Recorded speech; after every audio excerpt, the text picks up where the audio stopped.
We're in a crisis in higher education.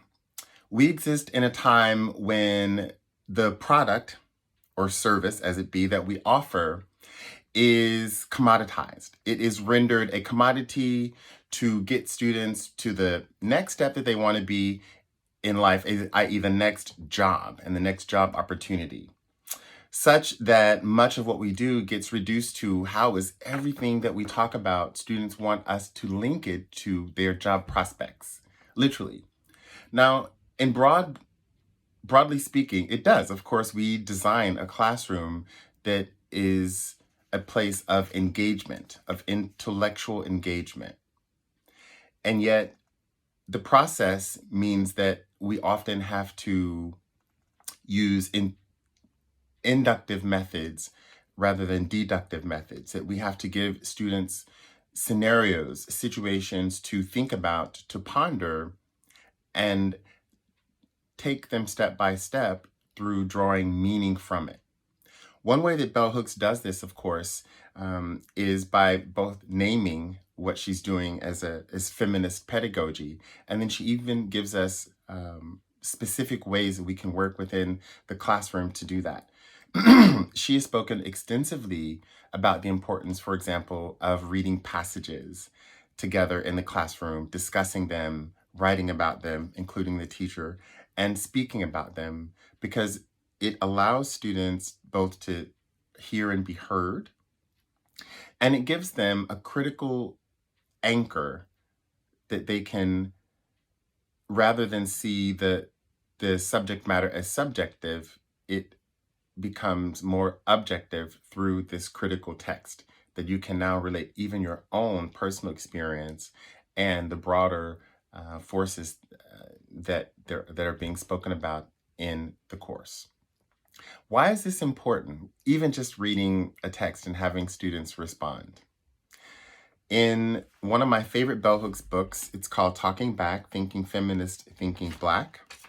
In the chapter Towards a Revolutionary Feminist Pedagogy, she says, at this historical moment, there's a crisis of engagement within universities, for when knowledge becomes commoditized, that's what I was just speaking about, then much authentic learning ceases. Students who want to learn hunger for a space where they can be challenged intellectually. Students also suffer, as many of us who teach do, from a crisis of meaning, unsure about what has value in life, unsure even about whether it is important to stay alive. I think many of us have struggled with emotional crises with students, helping students through emotional crises, the challenges of just study itself, but equally that they continue to understand both the value of the things that they're studying and how that brings value to their own lives. This is a link that is often not evident for them. And I find that as a teacher, I have to work much harder to get them to trust the learning process. And so Bell Hooks goes on to say, most importantly, feminist pedagogy should engage students in a learning process that makes the world more rather than less real. That the text in the books, the material that we expose students to, become more tangible to them than more ethereal, something out there that they just see on television. I teach in a business school, for example, and so we are often confronted with larger than life, super wealthy business leaders after whom students are supposed to mirror themselves, judge what's appropriate behavior within in the business world. And so, of course, it becomes my challenge to say, how did that person get there? Because they didn't wake up just like me. I didn't wake up as Dr. Cuckoo this morning, to come to teach you to class. But I am here as a result of a long struggle, academic and also personal struggle, to get here to be the one to teach you about how you can succeed and achieve your own goals in life. And so this is what we mean when we say real, that we have to make both the material real and the experience real and relevant to our students.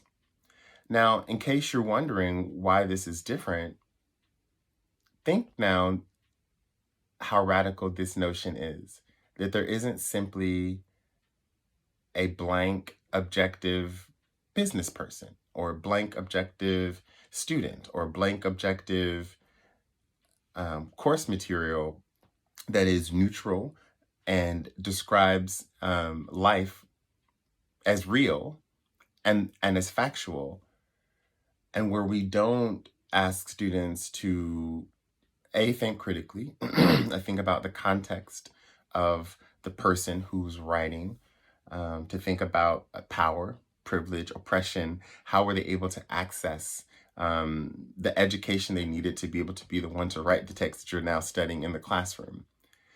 And historically, we've had, okay, I'll just go ahead and say it, a bunch of old white men dominating higher education.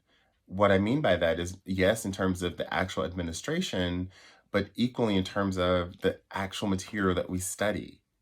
Go back and look at your textbooks. You'll see that a majority of them have been written by older white men. And we never critically reflect on their social subjectivity, that they are not just a neutral person. We take what they say as fact. We obviously see this more clearly in literature classes, where we do assume that there's a person behind the pen. And for so long, as we know, we have the canon, where we study what older white men, Shakespeare, dominant, just you want to know how to write literature, then you have to study Shakespeare, for example. And it doesn't even leave the space to critically examine who Shakespeare was in time, who his society, this was the beginning of empire. I never heard that when we studied Shakespeare in school, that this, and the ways, interrogated the ways that Shakespeare was a part of the empire making, which we know now very evidently. But even just in the 90s, when I was a high school student in a liberatory school, we weren't even able to see those links. Because of course I wanted to know, well, what does Shakespeare have to do with me and my Black self? Where were Black people positioned as social subjects in Shakespeare's world? We see there are plenty of analyses of that now, but back then it was as if Shakespeare was just a blank, neutral, objective master of this craft. And so the feminist classroom transforms this totally. The feminist classroom says, no, there is no blank objective view, objective person, as even Foucault says, presumes. But everyone has their own subjectivity, right? And so even acknowledging this, I know, of course, in the United States is now radical, and people dismiss this as critical race theory. And they're burning books like the kinds of books that literally Bell Hooks tells you that she uses in her classroom. Like, she goes through how she uses passages of Toni Morrison's books. Bluest Eye, she did her PhD about Toni Morrison. And then she says, okay, so read a passage from Toni Morrison in the class. We're going to read it aloud, take turns reading.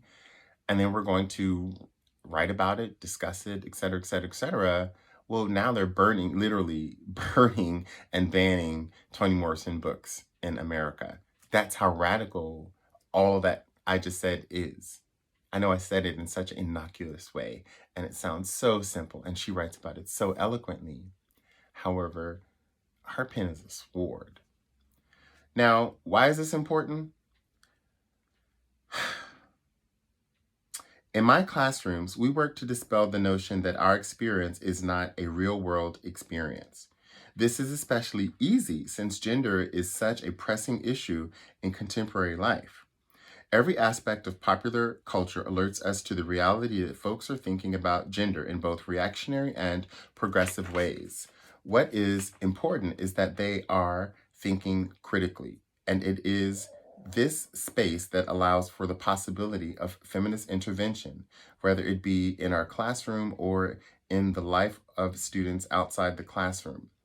And I think that this was written when I was a university student over 20 years ago, and it could have been written today about the Me Too and Time's Up movements. They're just as prescient, and we need to get all of our students to think about inclusion. How do we include people across all of our social differences in the classroom?